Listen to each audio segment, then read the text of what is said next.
Harvest, the comic explored.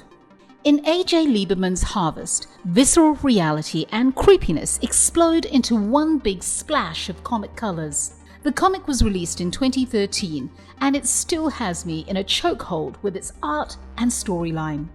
Harvest follows the life of a down-on-his-luck, disgraced surgeon who has shifted his talents from healing to stealing. Our surgeon, Benjamin Dane, has entered a world of organ trafficking.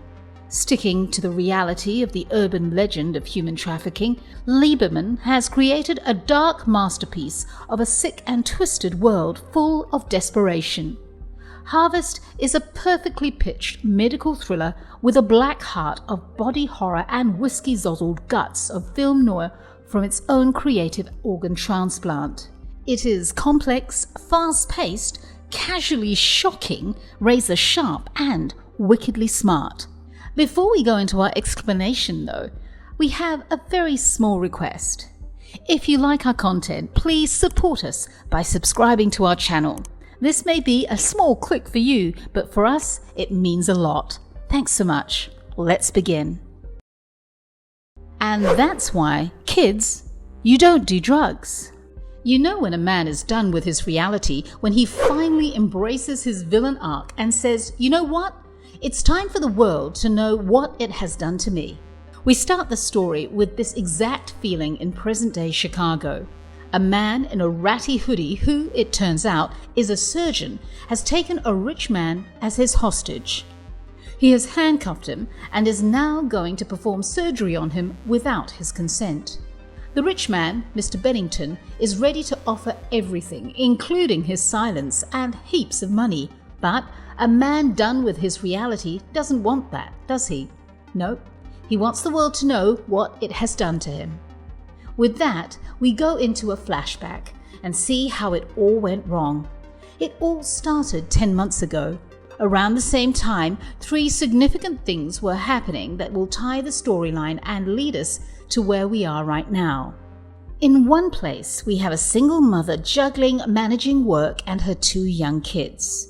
In the other, we have 2 unlicensed doctors harvesting organs. The man tells the other surgeon, Greer, that he wants to stop doing this, but Greer doesn't share his sentiments. Instead, she shoots him point blank in the head and tells her boss that they need to find a new surgeon. This is where Benjamin Dane comes in. He is a drug-addled doctor who no longer knows what the time or day is due to his drunken stupor and drugged-up brain. He is on call at the hospital on this particular Tuesday where an emergency patient is brought in. The patient is the single mother we saw earlier. She had a collision, but Ben isn't able to save her because he's too busy bleeding due to excess drugs. As a result, he loses his medical license, but that doesn't mean he can't operate on people still. He realizes this when a mobster comes to him and asks him to save his daughter's life. From the look of it, the surgery was a success. However, it doesn't end at that. He is then approached by Greer and her boss. With that piece of suspense and tension in the air, Lieberman ends the chapter. Second chances and underground markets. We begin with the mobster's daughter. She has recovered well despite being operated on by a man who was very clearly not sober. As we saw earlier, Greer and her boss, Craven, have gotten Benjamin to join them at a party where they are convincing a rich man to get a liver transplant to save his life, except the organ would be found illegally. Greer, Craven and Ben sit together for dinner, where they decide to introduce Ben to the world of underground crimes and organ transplants while giving him a second chance. They conduct illegal transplants for wealthy clients who can afford to pay outrageous money. The only reason they opt for this practice instead of the National Organ Donation List is that there are 110,000 people on the list, and only 29,000 out of those get a transplant per year. Now, don't get me wrong, this is all very shady business, and ideally, he should say no. But the fact of life is that he is currently unemployed and in need of a way to make a living. So he takes the offer. The business is so good that he has done 4 transplants within 10 days itself. Except it is a business. He isn't actually helping people become whole again. He finds out that one of the clients is a no-show only after he has already taken out a donor's kidney. Craven sends Ben back home, saying he will take care of it, but the little voice of reason in his brain, which is shown as a little kid whose mother died at Ben's hands, tells him to go check up on his patient. Craven is against Ben's morals about obligation, but he pushes through and checks on his patient, only to realize that they took every organ that they could. Doctors and darts. We saw Benjamin Dane break out the donor from Craven's makeshift ER in the last issue, and in this one we enter an actual hospital's ER. Benjamin has decided to finally have a conscience and do the right thing with the help of the little kid who acts as his voice of reason. Except you can't possibly save a man with no organs. Benjamin finds out that the donor did not make it 2 days after his demise. On the other hand, the FBI have taken a keen interest in the former doctor. Not only are they aware of the scandalous history of his drug problem and the dead patient, but they also have a video recording of him operating on the donor to remove the kidney. The video, of course, must have been courtesy of Craven. While the FBI is searching for Ben and building a case against him, he has decided to call in the favor the mobster owes him. He tells the mobster, Mr. Matsuda, his plan to steal back the organs he has transplanted and given to the rich clients. The favor is simple: keep him alive. When an extensive and expensive racket is at stake, there's no way Craven would leave Ben alone. That's why 2 men came to beat him up. Unfortunately for them, the Yakuza's daughter showed up to offer Ben some protection. She overpowers the 2 men and tries to get Ben to safety, where he is faced with an FBI officer. He tries his best to explain the situation to the officer and tries to tell him that he was trying to save the donor, not kill him. The Yakuza's daughter is obviously quite a capable woman, so she easily incapacitates the FBI officer and starts to demand answers from Ben. He goes on to tell her about his plan, which she surprisingly agrees to. With that, they reach Chicago and hit up Mr. Bennington, the lovely handcuffed man who made an appearance in the first issue with a dart. Live or liver. Dane's revenge scheme is well underway, and it's already not going as planned, which, of course, is to be expected from a series as bleak as Harvest. This issue, however, has more action than the others, with a rooftop pursuit and bloodshed unrelated to surgery, and it's evident that things are about to get sour for the main character. A rather complicated counterplot appears to be building at the expense of someone who isn't directly connected to their reality. However, as the plot strands connect and the stakes rise, the most substantial aspect of this issue may well be that it remains compelling, no matter how awful or hopeless the situation becomes. After Ben had stolen the transplanted liver, he runs away, albeit with a bullet wound near his intestines, which could quite possibly kill him. He tells Mariko, the Yakuza's daughter, to bring him his patient, a person who is actually in need of a transplant but can't afford it. Unfortunately, the plot thickens as Craven seems to be 2 steps ahead at all times. He has already kidnapped the patient, Inez.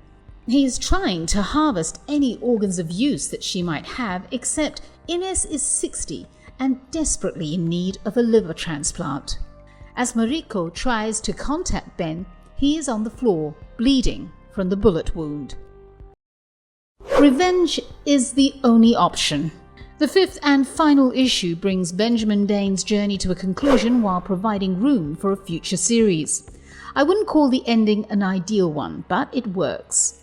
Benjamin Dane, formerly Doctor, has so few redeeming qualities, he's run down, desperate, addicted to drugs, and morally ambiguous. But rather than alienating the reader from the story, Dane has a train wreck attraction all his own, born of the horrors of his situation and the horrible actions that brought him there. Despite his flaws, we're rooting for him, because he's not as bad as the person who employed him. And in a world as shadowy as organ harvesting, relative good is preferable to none at all. After Dane is compelled to perform a bullet extraction on his sick body before entering into the war with his former employers, so this issue doesn't start off quietly. For a majority of the issue, Lieberman keeps the action moving at a breakneck speed. There's a tense confrontation, and Dane is able to atone for the horrific things he's done throughout the novel in his own modest way. But this is a gloomy, pessimistic, noir-styled medical drama. And Dane's adventure eventually takes a more daring and grim turn. He starts off by getting Inez back to safety by telling Craven that Bennington actually has a defibrillator inside him, which Ben has to access too, meaning he can kill him at any time. When they check for a chest scar on Bennington, they find it, indicating that Ben is telling the truth. So they let Inez go, but her retinas have been taken by the traffickers in the crossfire. Now, Ben has to replace not only her kidney, but also find her new retinas. The simple solution to this problem, according to him, was to contact his friend from college to remove Ben's kidney for him. Mariko goes with Ben's kidney to a hospital nearby, gives it for donation even though that is not how the process works, and then asks for access to their morgues for the retinas.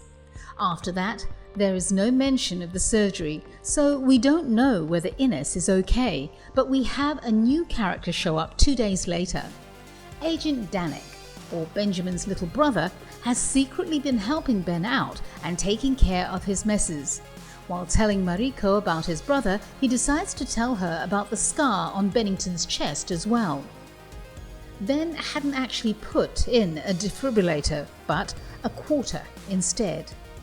All this adventure is bound to make anyone tired, except Ben wasn't just tired, he was exhausted. He wanted to stop his revenge and stop doing surgeries. He thought of the entire process as an uphill battle, which it was. But he doesn't have an option to quit. Not when his guilt about not being able to save that mother has manifested in the form of her 2 kids as his voice of reason. The little boy and his sister tell him he doesn't have an option. He has to keep doing this work even if it kills him. Lieberman ends the issue and the miniseries with a rather impactful image of the children resting their heads on Ben's shoulder. Overall, the comic was quite enjoyable, albeit a little short. It leaves you wanting more. The words and actions as shown, as to the point, nothing feels extra or unnecessary. When it comes to the art, Lorimer's work is as much cinematography as it is an illustration, with claustrophobic angles and awkward close-ups, deep shadows and pools of light, and breathtakingly macabre splattered spreads soaking the world of Harvest.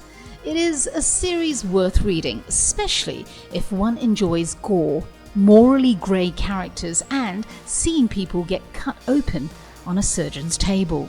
If you liked our content, please don't forget to leave a like and subscribe to us if you haven't already done so. Have a good one. Be safe. Thanks, everyone.